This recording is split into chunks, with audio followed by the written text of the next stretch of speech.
మన మూలవాక్యము మత్తయి సువార్త 28వ అధ్యాయము చివరి వచనం. మత్తయి సువార్త 28వ అధ్యాయము చివరి వచనము.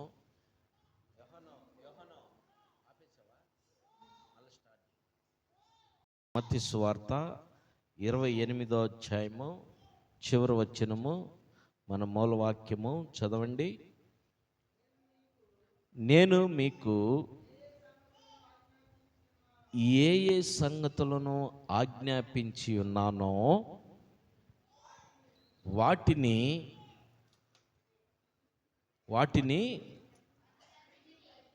వాటన్నిటినీ గైకొనవలనని వారికి బోధించుడి. ఇదిగో నేను యుగ సమాప్తి వరకు సదాకాలము మీతో కూడా ఉంటానని వారితో చెప్పాను. చిన్న ప్రార్థన చేసుకుందాం. ప్రేమ కలిగిన తండ్రి, జీవము గల యేసయ్యా, శివాధిపతి అయిన తండ్రి, నీకు స్తోత్రాలు. ఇదిగో ఈ పరిశుద్ధి దినం ప్రభువా, పునరుద్ధానపు దినంలో ప్రభు ఇంతవరకు పాటల ద్వారా, ఆరాధన ద్వారా, వాక్య ఉత్తర ప్రత్యుత్తరాల ద్వారా నీ నామ ఘనత కొరకు నైనా నువ్వు జరిగించిన విధానం బట్టి స్తోత్రం. నిన్ను ఆరాధించిన సమయంలో ఏమైనా అవిధేయత్వం మేము చేసుంటే ఆరాధించిన మమ్మల్ని అందరూ కూడా క్షమించమని ప్రార్థిస్తున్నాం. ఈ సమయంలో కొద్ది నిమిషాలు నీ మాటలు మేము వినబోతూ ఉండగా అల్పునే నన్ను నీ సిలువ చాటును భద్రపరచుకొని నా నోరు నీ బుర్రగా వాడుకోమని, వినుచున్న వారి హృదయాలు తెరవబట్టకు సహాయం చేయమని, దూరాన సమీపాన వింటున్న వారి హృదయాలు తెరవబట్టకు సహాయం చేయమని, అయ్యా యూట్యూబ్ చూస్తూ వింటున్న వారితో కూడా నువ్వు మాట్లాడి వారి హృదయాలు కూడా తెరవబట్టకు సహాయం చేయమని యేసు నామములో అడిగి వేడుకుంటున్నాం తండ్రి, ఆమేన్. మంచిది. చేరువచ్చిన మీ అందరికీ మన ప్రభు అయిన యేసుక్రీస్తు నామములో మీ అందరికీ వందనాలు. దూరాన సమీపాన వింటున్న వారికి కూడా నా హృదయపూర్వక వందనాలు. అలాగే యూట్యూబ్లో చూస్తూ వింటున్న వారికి కూడా నా హృదయపూర్వక వందనాలు.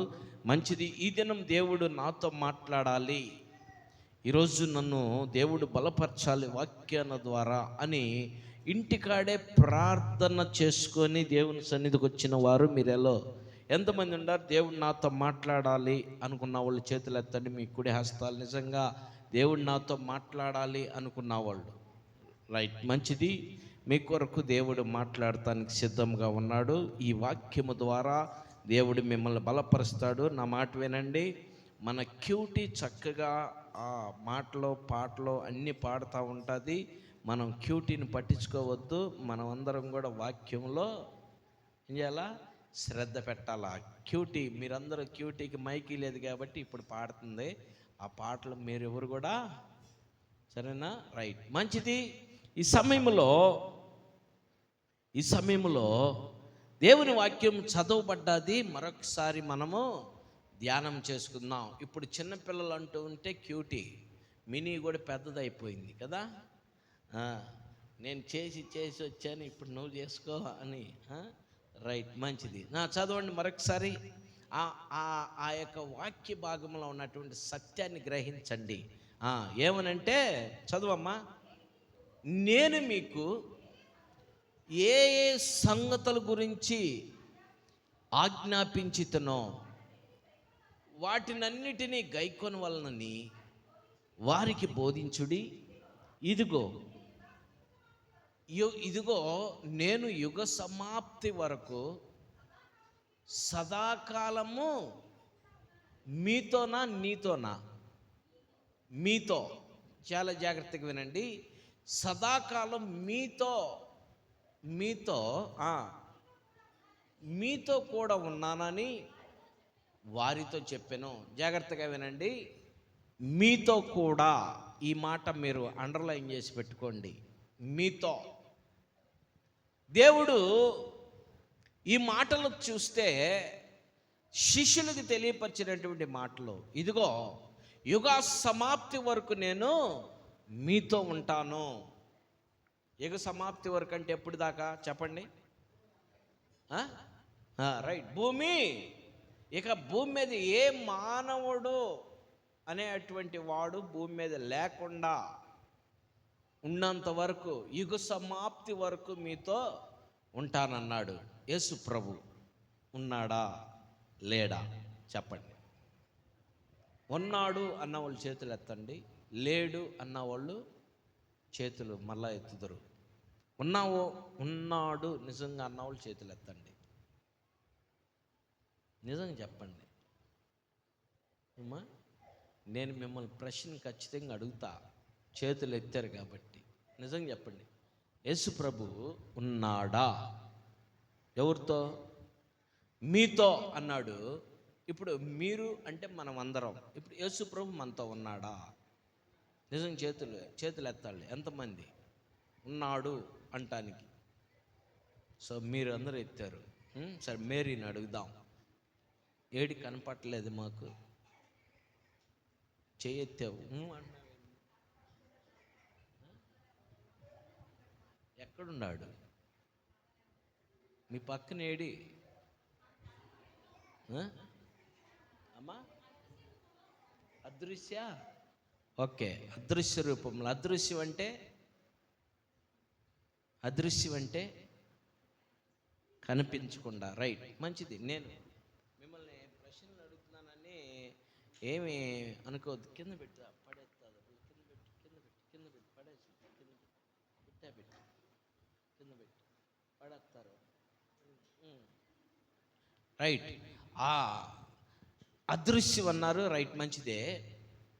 యుగ సమాప్తి వరకు మీతో ఉంటానన్నాడు. మీరు చెప్పింది బాగానే ఉంది. రైట్, మంచిది. కానీ అక్కడ ఒక ఆన్సర్ ఉంది. ఆ ఆన్సర్ చెప్పలా నాకు. యేసు ప్రభు మనతో ఉన్నాడా? లేడు.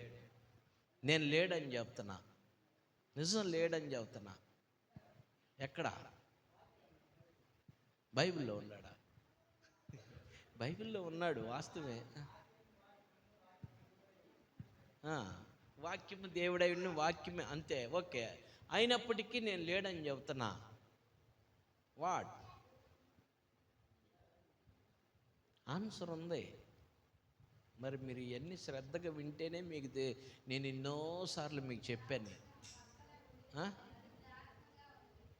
రైట్, అది యేసు ప్రభు చెబుతూ వెళ్తూ ఏమన్నాడంటే, ఇదిగో నేను మీకు స్థలాన్ని సిద్ధపరచడానికి వెళ్తున్నాను. నేను వెళ్తూ నేను మీకు నా ఆదరణకర్తను మీకు అప్పగిస్తున్నాను. ఆదరణ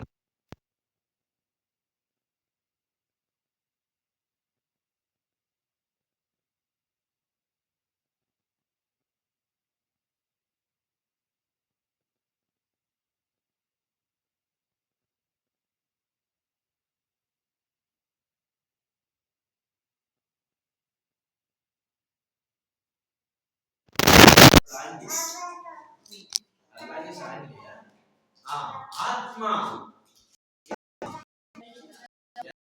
పరిశుద్ధాత్మ దేవుడు ఉన్నాడు, మనతో ఉన్నాడు. పరిశుద్ధాత్మ దేవుడు మనతో ఉన్నాడు అని చెప్తారు.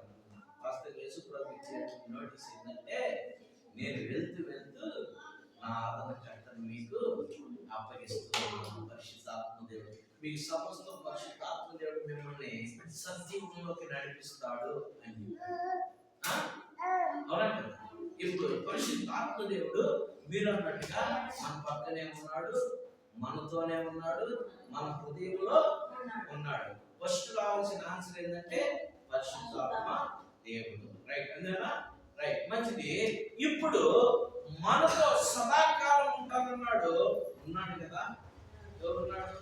పరిశుద్ధాత్మ దేవుడు మనతో ఉన్నాడు. ఇప్పుడు ఆయన చెప్పేటటువంటి మాట ఏంటో తెలుసా? ఇదిగో యుగ సమాప్తి వరకు నేను మీతో ఉంటానన్నాడు. ఇప్పుడు మనం చెప్పాలి, ఆది వాక్యము దేవుడు, వాక్యమే దేవుడేయుడెను. అంటే తండ్రి కుమార పరిశుద్ధాత్మ దేవుడు మనకి సదాకాలం భూమి అంతరించు వరకు మనతోనే ఉంటాడు. రైట్, ఇది మన మూల వాక్యం. ఇప్పుడు మీరు అనే మాటకి మనము దాని గురించి ధ్యానం చేద్దాం. ఇప్పుడు కీర్తన గ్రంథంలో, ఇది మన మూల వాక్యం అంతవరకు పట్టుకోండి. కీర్తన గ్రంథంలో శుక్రవారం నోటీస్ లోకి నిన్న శుక్రవారం నేను బోధించాను, అయితే వీడియో రికార్డ్ అవ్వలేదు. దానివల్ల మరలా దాన్ని ఒకసారి మీకు చెప్పుకుంటూ పోతాను. చూడండి, 91వ కీర్తనలో 14వ వచనంలో ఉంది. 91 కీర్తన 14వ వచనం. 91 కీర్తన చూస్తే, అతడు నన్ను ప్రేమించిన గనుక నేను అతనిని చాలు.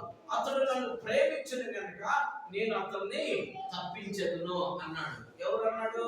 దేవుడు అన్నాడు. అతడు నన్ను ప్రేమించాడు గనుక నేను అతన్ని తప్పించదును. అంటే తప్పించేదానికి ఆయన ఏదో బాధలో ఉండాలా, లేక ఏదో కష్టంలో ఉండాలా, లేదో ఏదో మరణాపాయ స్థితిలో ఉండాలా కదా. ఆ భారంతో ఆ బాధతో ఉన్నవాడినే కదా తప్పించేది, అవునా కదా? లేక బంధకాల్లో పడి ఉండాలా, లేక కట్టేసి ఉండాలా. దీన్ని మనం చిన్న ఎగ్జాంపుల్, దీన్ని వాక్యానుసారంగా వాక్యంలో ఉన్నదాన్ని మీకు గుర్తు చేస్తూ నేను ముందుకు పోతా. ఆయన అతడు నన్ను ప్రేమించదు కనుక నేను అతన్ని తప్పించదు అన్నాడు. కీర్తనకారుడు దావీదుని మనం చూసుకోగలిగితే, దావీదు బాలుడుగా ఉన్నటువంటి సమయంలో బాలుడుగా ఉన్నటువంటి దావీదుకి ఏం కలిగిందంటే అపాయం కలిగింది. ఏ అపాయం అండి? ఏం అపాయం? జాగ్రత్తగా వినండి. అపాయం కలిగింది. ఏ అపాయం అంటే మరణాపాయం కలిగింది. మరణాపాయం దావీదుకి కలిగింది. ఎందుకని కలిగింది మరణాపాయం దావీదుకి అంటే,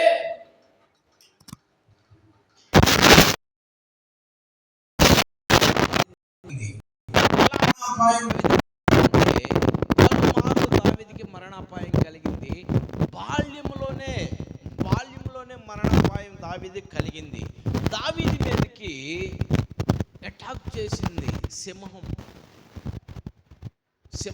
దావీదు మీదకి అటాక్ చేసింది. కారణం ఏంటి? అసలు దావీదు మీదకి సింహం ఎందుకు అటాక్ చేసింది అనే ఆలోచన మనకు కలిగితే చాలా జాగ్రత్తగా వినండి. ఈ వాక్యం మీతో దేవుడు సూటిగా మాట్లాడతాడు.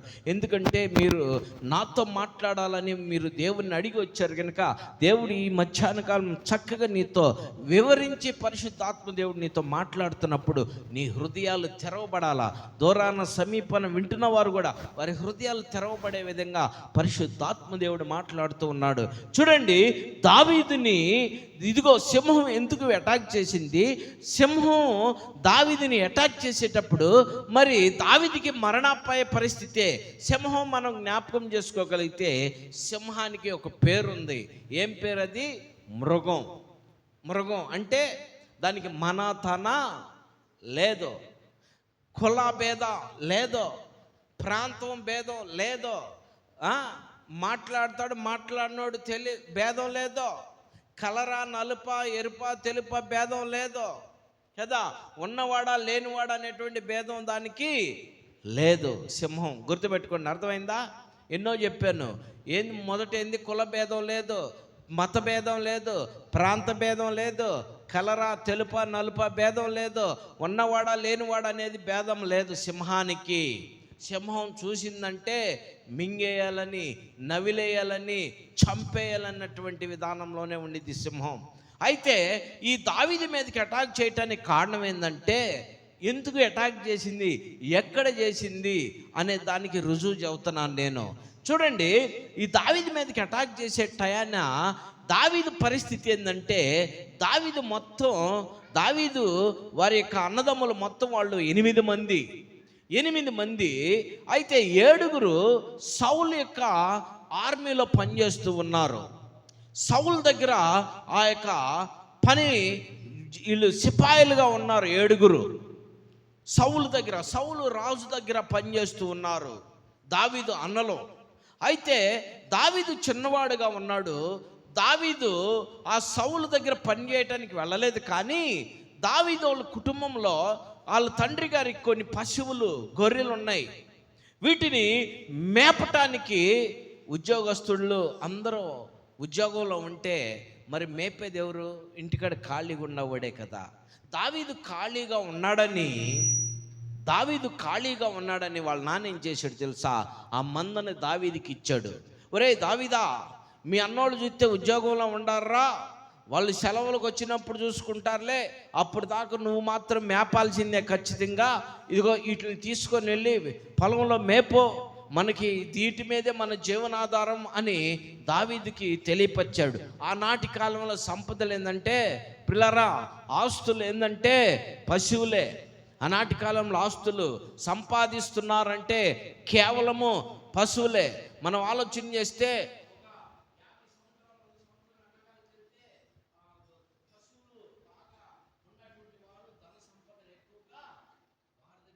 ఉండేది, పశువులు ఉన్నటువంటి వారి దగ్గర ఎక్కువగా ఆస్తులు ఉంటాయి. ఆస్తులు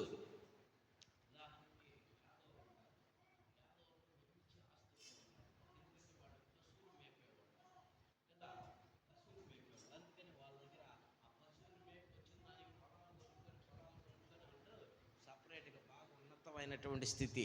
మనకు 100 రూపాయలు దొరికితే ఆ రోజు కథం 100 తెగిపోవాల్సిందే కదా. రైట్, మంచిది. అలాంటి పరిస్థితుల్లో వాళ్ళు కష్టపడి పశువులు మేపి ఉన్నత సంపదకి 100 సంవత్సరాల క్రితం 50 సంవత్సరాల క్రితం సంగతి నేను చెప్పాను. ఇంకా వెనక్కి వెళ్తే మరి ఆ కాలంలో వీటి మీదే జీవనాధారము. ఎందుకంటే మనకి మూల వాక్యంలో అబ్రహాము కుమారులైనటువంటి ఎవరు, కయ్యూను ఏబేలు. కయ్యూను ఏం చేసేవాడు, పొలాలు పండించి పొలాల మీద సంపాదించేవాడు. ఏబేలు ఏం చేశాడు, పశువులకి అధిపతిగా పశువులు మేపేవాడు. ఆ రీతిలో ఈ దావీదుకి ఈ పని అప్పగించినప్పుడు దావీదు వాటిని తోలుకొని వెళ్ళి దావీదు వాటిని మేపుతూ ఉండేవాడు. దావీదుకి ఒక విషయం తెలుసు, దేవుడు ఉన్నాడు అన్న సంగతి దావీదుకి తెలుసు. దేవుడు అంటే భయము ఉన్నదన్న సంగతి దావీదుకి తెలుసు.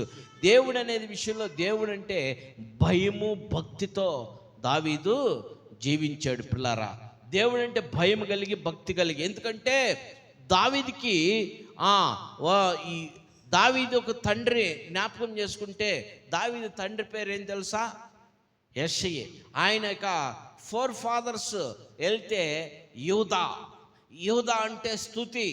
యూదా అంటే దేవుణ్ణి స్తుతించాడు కనుక ఆ యూదాకి స్తుతి అని యూదా అని పేరు పెట్టారు. యూదా పుట్టంగానే దేవుణ్ణి స్తుతించాడు.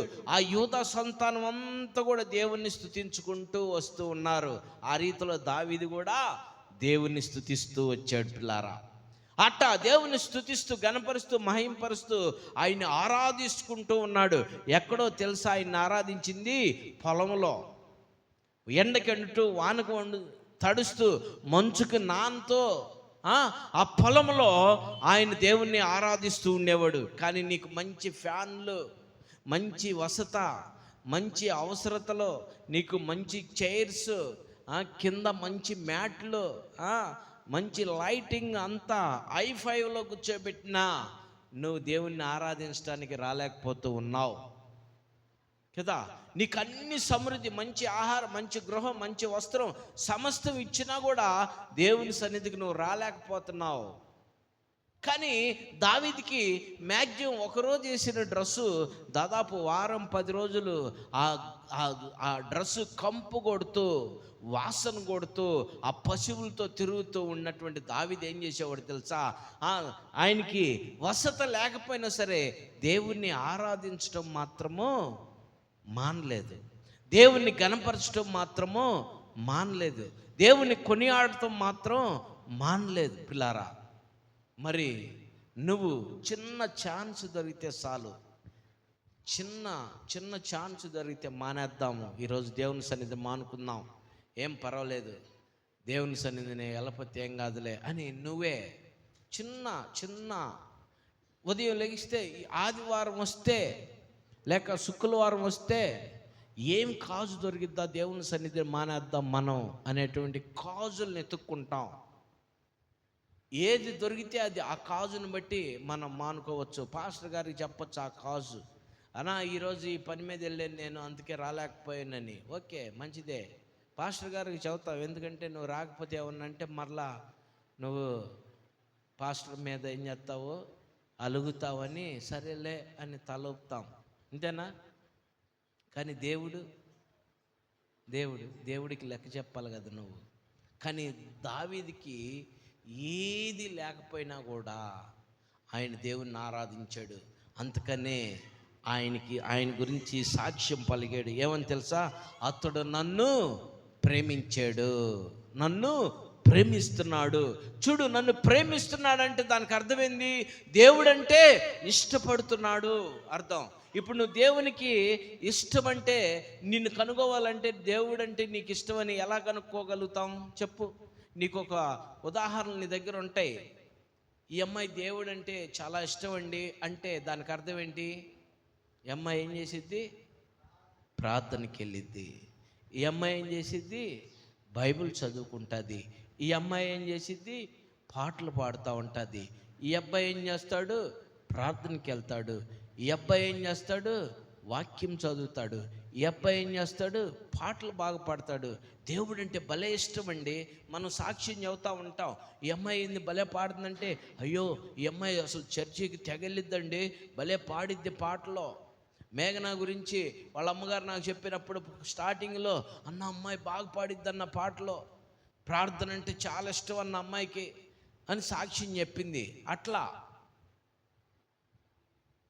దేవుని గురించి ఇట్లా ప్రార్థనకి వెళ్ళే వాళ్ళ గురించి సాక్ష్యం చెబుతారు, దేవుడు అంటే చాలా ఇష్టం అని. ఇక్కడ ఈయన చేసిన పనిని దేవుడు సాక్ష్యం చెబుతున్నాడు. ఏమనో తెలుసా? అతడు నన్ను ప్రేమించాడు గనక నేను అతన్ని తప్పించేదను. ఇప్పుడు వచ్చి పడ్డది ఎలుకబంటు, వచ్చి పడింది సింహం. సింహం చూసింది. ఎవరిని చూసింది? సింహం పశువులను చూసింది. పశువులు కనపడ్డాయి, గొర్రెలు కనపడ్డాయి. సింహం అనుకుంది, అబ్బా ఈరోజు నాకు పుష్కలమైనటువంటి మంచి ఆహారము, సమృద్ధి అయినటువంటి ఆహారము నాకు దొరికిందని చెప్పేసి సింహము ఎగురుకుంటా పరిగెత్తుకుంటా వచ్చింది. దావీదు దేవుణ్ణి ఆరాధిస్తూ ఉన్నాడు. దావీదు దేవుణ్ణి కనపరుస్తూ ఉన్నాడు. దావీదు దేవుని కొనియాడుతూ ఉన్నాడు. దావీదు అయితే ఆ సింహం రానే వచ్చినప్పుడు ఆ గొర్రెలు చెదిరిపోతున్నాయి. ఆ గొర్రెలు అటు ఇటు కదిలినప్పుడు దావీదు చూశాడు. ఆయన చూపు ఆ గొర్రెల మీద పడంగల చెదిరిపోతున్న సమయంలో, చెదిరిపోవటం అంటే ఏందో తెలుసా? సమస్యలు. గుర్తుపెట్టుకోండి, చెదిరిపోవటం అంటే ఏందో తెలుసా? సమస్యలు, బలహీనతలు, రోగాలు. గుర్తుపెట్టుకోండి, ఈ సమస్యల్లో ఈ చెదిరిపోతున్నటువంటి సమయంలో దావీదు వారి వైపు చూడంగానే వాటి వైపు అవి చల్లా చెదురైపోయే పరిస్థితులు. కారణం ఏంటి? వీటిని చల్లా చెదురు చేస్తుంది ఎవరో చూస్తే సింహం వస్తుంది. ఎవరో వీటిని చల్లా చెదురు చేస్తుంది అన్నటువంటి చూసినట్టు వెంటనే సింహాన్ని చూశాడు దావీదు. సింహం మరెట్లా? దావీదు చూస్తేనేమో బాలుడు, సింహం చూస్తే ఎంత ఉన్నిద్ది? రియల్గా అయితే చూడలేదు, కానీ జూ పార్కులో మాత్రమే చూసాం. పార్కులో చూసాం సింహాన్ని, రియల్గా ఎదురు పడలే మాత్రం చూడలేదు.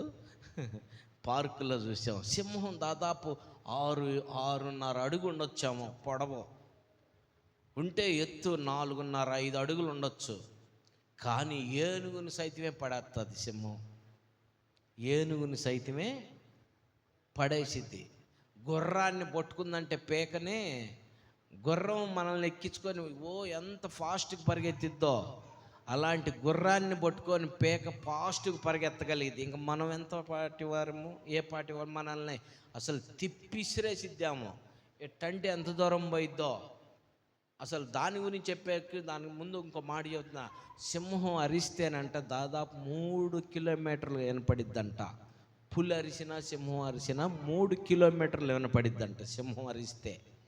మరి అంత అరుపు దానిదైతే ఇక మనం ఏ పాటి వాళ్ళం చూడండి. వెంటనే గొర్రెలు మీదకి వచ్చేస్తుందని దావీదు ఏం చేశాడంటే ఆయన వెంటనే ఆ సింహానికి ఎదురెళ్ళాడు.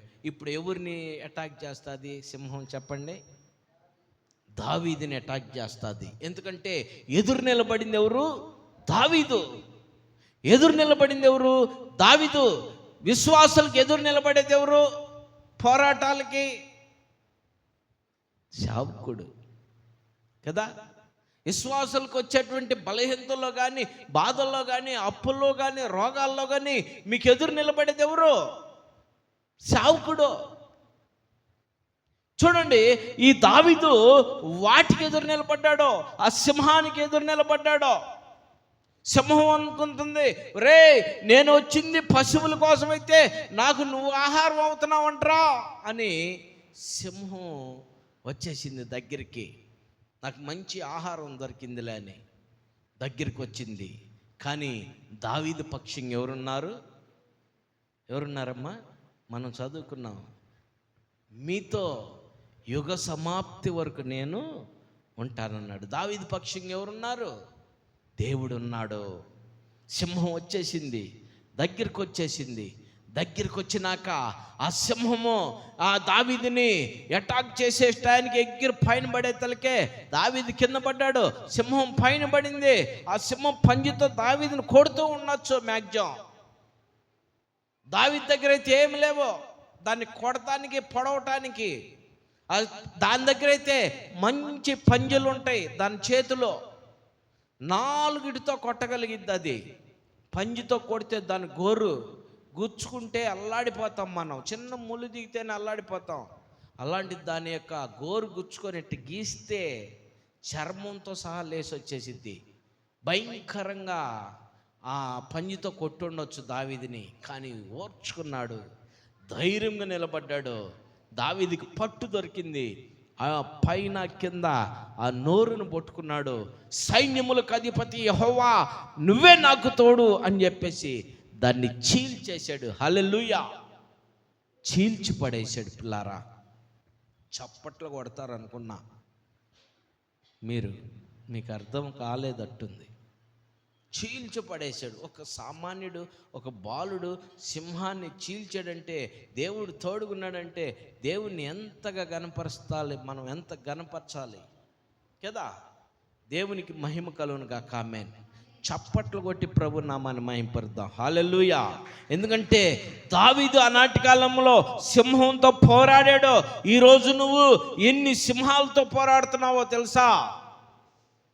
ఎన్ని సింహాలతో నువ్వు పోరాడుతున్నావో చెబుతా. ముందు దావీదు ఇక ఆ సింహాన్ని చీల్చేశాడు. పిల్లారా, చంపేశాడు. కారణం, దావీదు చంపగలడా? చంపాడంటే కారణం ఏంటి? ఆయనకి ఎవరున్నారు? తోడు. దేవుడు తోడుగా ఉన్నాడు. దేవుడు బలం ఇచ్చాడు దావీదుకి. సింహాన్ని చీల్చగలిగినటువంటి బలాన్ని దేవుడు ఇచ్చాడు. పిల్లారా, ఈరోజు నీకు కూడా దేవుడు బలం ఇస్తున్నాడు. ఏ బలమో తెలుసా? శరీర బలం కాదు. దావీదుకి అప్పుడు శరీర బలాన్ని ఇచ్చాడు. ఇప్పుడు నీకు శరీర బలం కాదు, దేవుని ఆత్మ బలం నీకు ఇస్తూ ఉన్నాడు. చూడు, దావీదు మీదకి సింహం వచ్చింది, తర్వాత ఎలుకబంటు వచ్చింది. పిల్లారా, ఎలుకబంటును కూడా సింహం చీల్చినట్టే చీల్చేశాడు. ఈరోజు నువ్వు ఆలోచన చేయి. ఆనాటి కాలంలో దావీదుకి మరణ భయం, మరణించే పరిస్థితి అయింది దావీదు. కానీ మరణం నుండి దేవుడు ఏం చేశాడు? తప్పించాడు. మృగాల చేతికి పట్టాడు దేవుడు. మృగాల చేతికి అందినా కూడా దేవుడు దావీదుకి తోడుండి ఆ మృగాలనే చీల్చే విధంగా దేవుడు సహాయం చేశాడు. పిల్లారా, ఈరోజు దావీదుకి ఎదురైనటువంటి సింహము ఈరోజు నీకు ఎదురవుతున్నటువంటి సింహం ఎవరో నువ్వు ఆలోచన చేయి. చూడు, అపవాదైనటువంటి సాతాను గర్జించే సింహంలాగా ఎక్కడుంటుందంట? సంత వీధుల్లో ఉంటుందంట. ఎక్కడ ఉంటుందంట? నీ కిటికీల్లోనే ఉంటుంది. అపవాదైనటువంటి సింహం. ఈ సింహము సంత వీధుల్లో, నీ కిటికీల్లో, నీ గృహం కిటికీల్లో పొంచి ఉంది నిన్ను చూస్తూ. ఎప్పుడు దొరుకుతాడా, ఎప్పుడు దొరికిద్దా అని కాసుకొని ఉంది సాతానుడు. గర్జించే సింహంలాగా నీ మీద ఎన్ని రకాలుగా అటాకింగ్ చేస్తుంది. అప్పులతో, రోగాలతో, మనోవేదనలతో, సమస్యలతో, శోధనలతో, ఇబ్బందులతో, మనశ్శాంతి లేక, నెమ్మది లేక ఎన్ని రకాలుగా నువ్వు శోధించబడుతూ ఉన్నావు అపవాదైనటువంటి సాతాను ద్వారా. నువ్వు ఆలోచన చేయి. ఈ మధ్యాహ్న కాలం దేవుని సూటిగా మాట్లాడుతున్నాడు. అప్పనటువంటి సింహం నీ మీద పడింది. మరి ఈ సింహాన్ని నువ్వు జయించాలంటే నీకు బలం కావాలా? నీ సొంత బలం నీకు సరిపోయిద్దా? అప్పుని జయించాలంటే సొంత బలం సరిపోయిద్దా?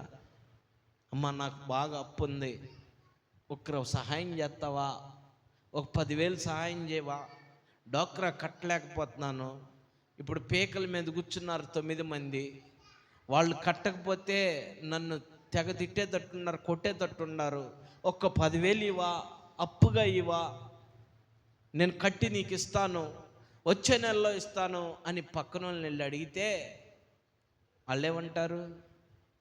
నా దగ్గర ఆడండి, మేము కట్టేసాం, కరెంటు బిల్లు కట్టాం, పాలు బిల్లు కట్టాం, కూర బిల్లు కట్టాం, గ్యాస్ బిల్లు కట్టాం, టీవీ బిల్లు కట్టాం, ఫోన్ బిల్లు మొన్న వేసుకున్నాం, అన్ని బిల్లులు కట్టాం అని చెబుతారు కదా. అవునా కాదా?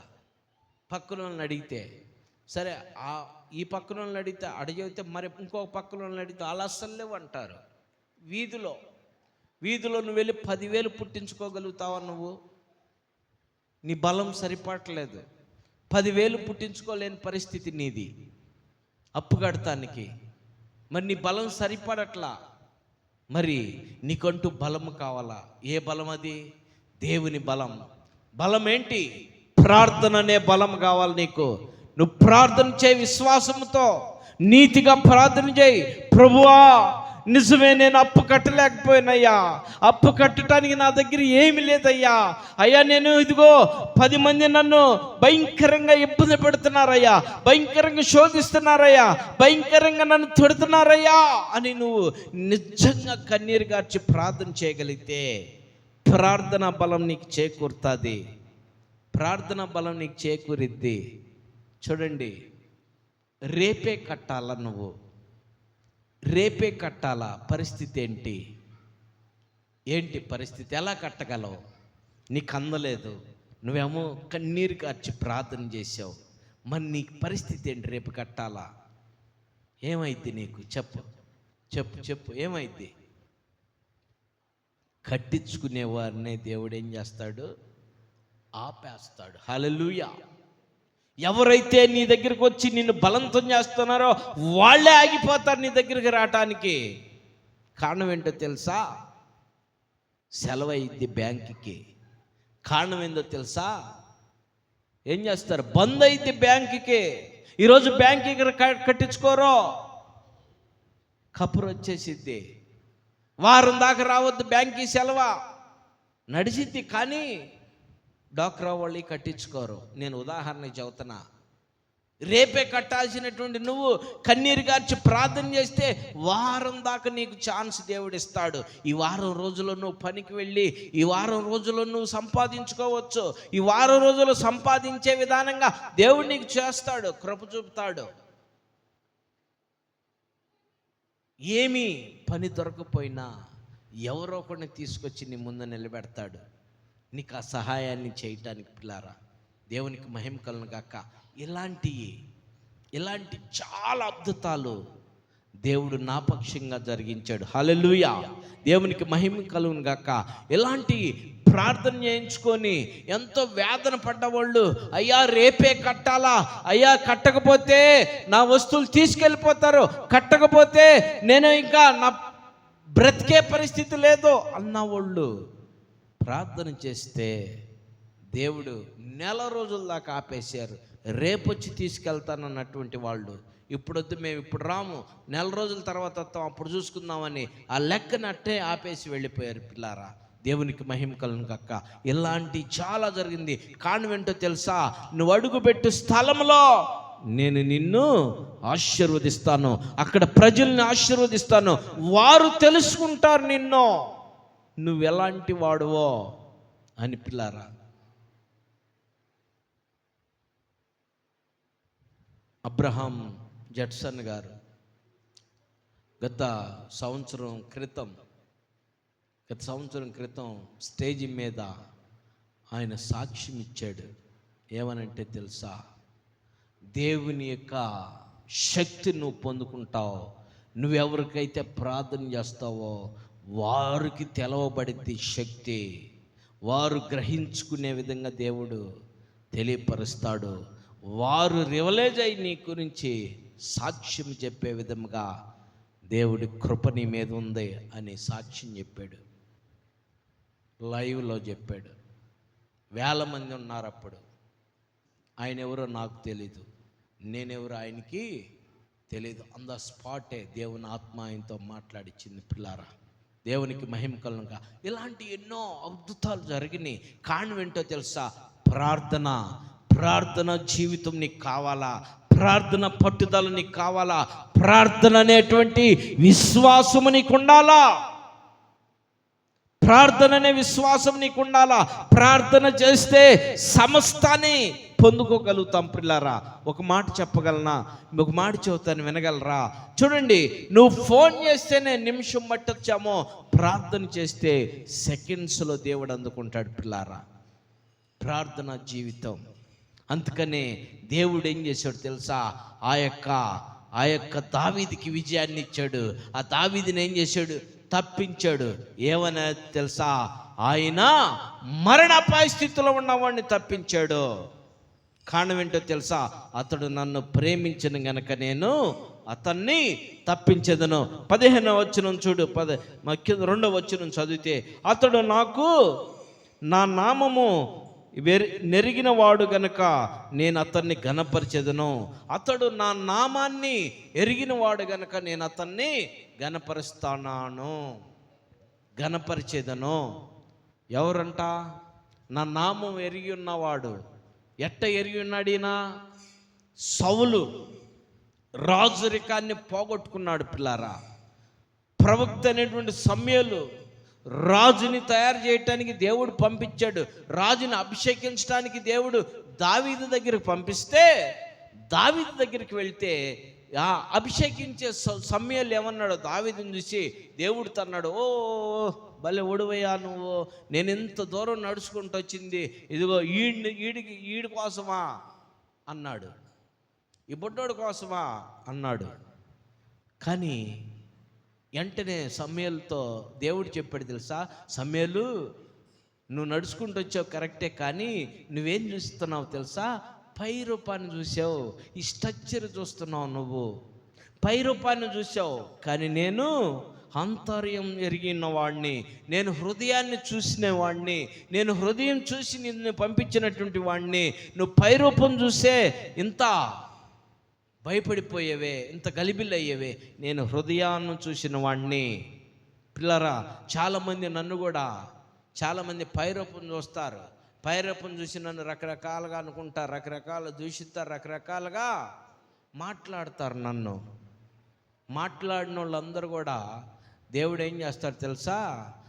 వాళ్ళని తీసుకొచ్చి నా దగ్గరే పెడతాడు. నన్ను దూషించిన వారు, ద్వేషించిన వారు, అపహసించిన వారు అందరిని కూడా తీసుకొచ్చి నా దగ్గరికే వాళ్ళని నడిపిస్తాడు దేవుడు. హల్లెలూయా. ఈ దావీదును కూడా పైరూపం చూసి ఈ సమూయేలు అలానే అన్నాడు. కానీ దేవుడు వెంటనే చెప్పాడు, ఏమన్నా తెలుసా? నేను అంతర్యం ఎరిగిన వాడిని, హృదయం ఎరిగిన వాడిని. ఒక్క మాట అన్నాడు, ఎవరివయ్యా నువ్వు అని దావీదు అన్నప్పుడు దావీదుకి ధైర్యం. ఎందుకంటే సింహాన్ని చీల్చేసినోడు కదా, ఎలుగుబంటిని చీల్చేసినోడు కదా, అలాంటినే చీల్చేసినటువంటి వాడు ఇంక మనిషి పెద్ద లెక్క కాదు కదా, అవునా?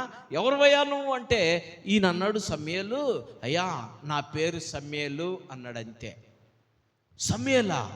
అయ్యా వందనాలయ్యా, అయ్యా నువ్వు మా మత గురువు అయ్యా, మా పాస్టర్ అయ్యా, నువ్వు మా గ్రామ పాస్టర్ అయ్యా, మా యొక్క కాలనీ పాస్టర్ అయ్యా, నువ్వు నీకు వందనాలయ్యా అని.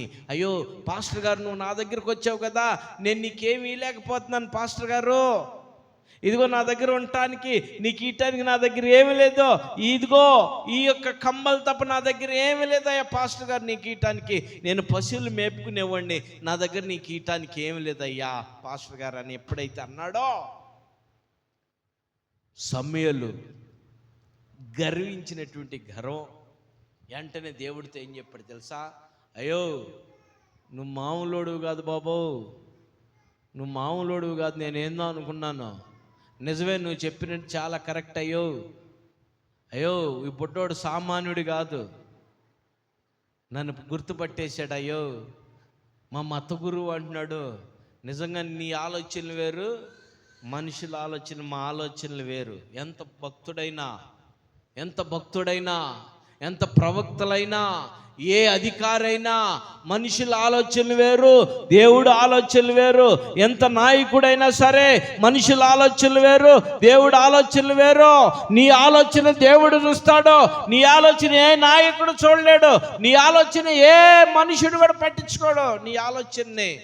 కానీ దేవుడు మాత్రం చూస్తున్నాడు. ఏ హృదయంతో ఉన్నావు, ఏ బాధతో ఉన్నావు, ఏ ఇబ్బందితో ఉన్నావు, ఏ ఇరుకులతో ఉన్నావు, ఏ వ్యాధిలో ఉన్నావు, ఏ అవమానాలతో ఉన్నావు, ఎన్ని అప్పులతో ఉన్నావు, ఏ సమస్యతో ఉన్నావు, ఇవన్నీ చూడగలిగినటువంటి వ్యక్తి నా దేవుడు, మీ దేవుడు. హల్లెలూయా, హల్లెలూయా. మీ దేవుడు, నా దేవుడు. నువ్వే స్థితిలో పడి ఉన్నావో నిన్ను చూడగలిగినటువంటి దేవుడు. నువ్వు మంచం మీద పడుకున్నావు బాగలేక, చూసి వెళ్తారు నీ ఇంట్లో వాళ్ళే. నీ భర్తే కావచ్చు, నీ భార్య కావచ్చు, నీ బిడ్డలే కావచ్చు, నీ తల్లే కావచ్చు, నీ అత్తే కావచ్చు, మీ మామే కావచ్చు, మీ నాన్నే కావచ్చు, మీ తోబుట్టులే కావచ్చు. చూసి వెళ్తానే ఉంటారు. ఏంది అట్ట పడుకున్నావు అంటారు, అంతే.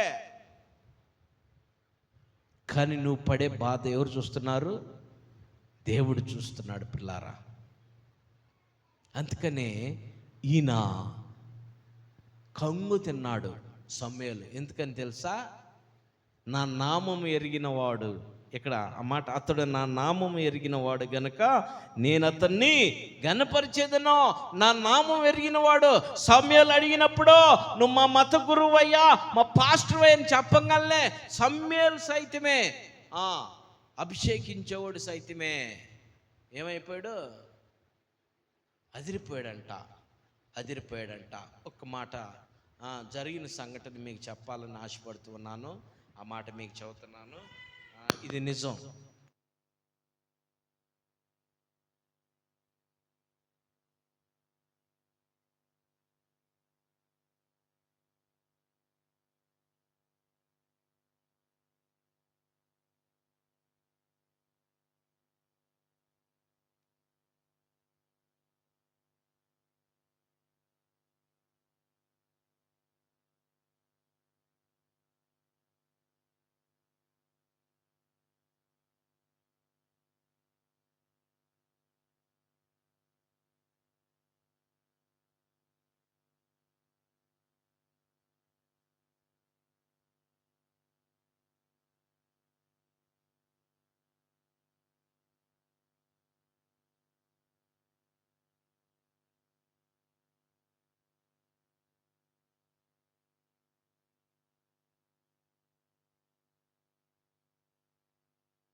ప్రతి నమస్కారం అట్టా ఆలోచించే.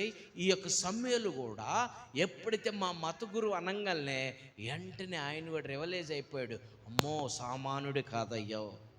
అప్పుడు ఆయన ఏమయ్యాడు? ఘనపరిచాడు. నువ్వు పంపించినటువంటి వ్యక్తి సామాన్యుడు కాదో, నిజంగా నీ నామం ఎరిగిన వాడే, నీ గురించి తెలిసిన వాడే, నువ్వంటే ఇష్టపడిన వాడే, నువ్వంటే ఎంతో ఇష్టం కలిగిన వాడే అని ఘనపరిచాడంట. హల్లెలూయా. చూడు 15వ వచనం చదువుదాం. అతడు నాకు మొరపెట్టగా నేను అతనికి ఉత్తరం ఇచ్చేదను, శ్రమలో నేను అతనికి తోడయ్యుండెను. చూడు, అతడు నాకు మొరపెట్టగా, అతడంటే మగవాడు కదా, అక్కడ నువ్వు కలుపుకో. అతడు ఆమె నాకు మొరపెట్టగా నేను ఆమెకి ఉత్తరం ఇచ్చేదను, శ్రమలో నేను ఆమెకి తోడయ్యుండెను. మొరపెట్టాల. ఎక్కడ పెట్టాల మొర? సంత వీధులు పెడితే ఉపయోగం ఉందా? నీ ఇంట్లో పెడితే ఉపయోగం ఉందా? నీ ఇంట్లో ఏడుత ప్రార్థన చేసావనుకో, ఎవరు బావాలని ఏడుతున్నావే అంటాడు మొగుడు. లేకపోతే మొగుడు ప్రార్థన చేస్తున్నాడు పెళ్ళం అనేది, ఏం పట్టిందరా నీకో ఒకటే ఏడుతున్నావని అంటారా? అనరా? అంటారు. ఎందుకంటే సాతాను అనిపించిద్ది. సింహం ఉంది కదా మీ కిటికీలో, సింహం అనిపించిద్ది. ప్రార్థన చేస్తుంటే సింహానికి మంటలు కదా, ప్రార్థన అంటే సింహానికి మంటలో. నువ్వేదైనా చేయి, హ్యాపీగా వింటారు, ఎంజాయ్ చేస్తారు. దేవుని సన్నిధి అంటే చాలు మంటలే, సింహాలకి మంటలే. దేవుని సన్నిధికి ఎట్టైనా ఆటంకం కలిగి ఉండాలా, దేవుని సన్నిధిని ఎట్టైనా ఆపాలా, ప్రార్థన ఎట్టైనా ఆపేసేయాలా, ప్రార్థన జరగనీకూడదు, ప్రార్థన చేయనీకూడదు, ప్రార్థనని ఆటంకపరచాలని ఎవరు లెగుతారు తెలుసా? ఇళ్లలో వాళ్ళే లెగుతారు, ఇంట్లో వాళ్ళే లెగుతారు. నువ్వు ఏడిసి ప్రార్థన చేస్తే ఇంట్లో వాళ్ళే మొగుడా, తల్లి, అన్నదమ్ముడా, కడుపును పుట్టినోళ్ళ లేదా భార్య, వీళ్ళే లేచి నీకు అబ్జెక్షన్ చేస్తారు. ఇంట్లో వాళ్ళే ప్రార్థనకి ఆటంకం, దేవుని మందిరానికి ఇంట్లో వాళ్ళే ఆటంకం. పిల్లరా ఆలోచించే. కారణం ఏంటో తెలుసా? సింహం పట్టేసింది వాళ్ళని. ఈ సింహం ఎవరు తెలుసా? గర్జించే సింహం, అపవాది. ఏ సమస్యలోనూ ఉన్నావు, ఏ ఆటంకంలో ఉన్నావు, సింహం నిన్ను మింగేయాలన్నటువంటి ఎదురు చూస్తుంది, దొరికితే మింగేద్దామని. ఆలోచించే. ఇక్కడ చక్కటి మాట, అతడు నాకు మొరపెట్టగా నేను అతనికి ఉత్తరం ఇచ్చేదను. ఉత్తరం. ఏ ఉత్తరం అంట? ఎగ్జామ్ రాసావు, ఎగ్జామ్ రాస్తే ఏమొచ్చింది? పాస్ అయ్యావని పంపిస్తారు జవాబు. పాస్ అయ్యావు నువ్వు, జవాబు. ఎగ్జామ్ రాస్తే. ఉద్యోగం అంతే, జవాబు. పిల్లారా ఆలోచించేయి. ఇలాంటి పరిస్థితుల్లో నువ్వు ఉన్నావు. మరి అతడు నాకు మొరపెట్టగా నేను అతనికి ఉత్తరం ఇచ్చేదను. నిజంగా నువ్వు మొరపెట్టగలిగితే దేవుడు నీకు ఉత్తరం ఇస్తాడు. ఉత్తరం మీన్స్ జవాబునిస్తాడు. ఏం జవాబు తెలుసా? నువ్వు ఏ కష్టంలో ఉండి మొరపెడుతున్నావో, ఏ ఇబ్బందిలో ఉండి మొరపెడుతున్నావో, ఏ బాధలో ఉండి మొరపెడుతున్నావో, ఏ యొక్క సింహం నిన్ను ఆటంకపరుస్తుందో, నీకు ఆ మొర నువ్వు పెట్టే మొర దేవుని సన్నిధికి వెళ్తే వెంటనే దేవుడు నీకు జవాబునిస్తాడు. పిల్లారా, వెంటనే దేవుడు నీకు జవాబునిస్తాడు. ఎలా ఉంటుందో తెలుసా? జవాబు ఎలా ఉంటుందో తెలుసా? ఘనపరిచే విధంగా జవాబు. ఇక్కడున్నటువంటి మాటలు సమయం అయిపోతుంది, నేను త్వరగా నేను ముగిస్తాను. శ్రమలో నేను అతనికి తోడయ్యుందును. శ్రమలో తోడై ఉంటానంటున్నాడు.